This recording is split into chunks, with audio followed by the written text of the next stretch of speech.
यशोमती मैया से बोले नंद लाला, राधा क्यों गोरी मैं क्यों काला। बोले मुस्काती मैया ललन को बताया, कारे अंधियारी आधी रात में तू आया। लाडला कन्हैया मेरा काली कमली वाला,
गाल पर सोने का मोर, सोने का मोर।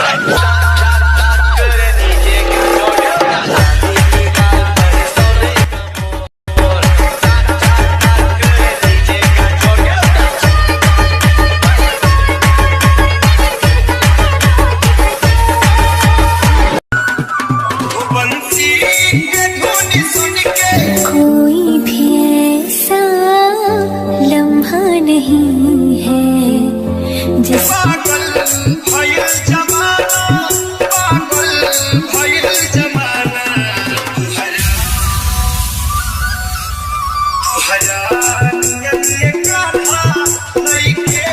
में मेरे तू होता नहीं है, मैं सो भी जाऊं रातों में लेकिन तू है कि मुझ में सोता नहीं है।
कितना प्यारा है श्रृंगार की तेरी ले नजर उतार, कितना प्यारा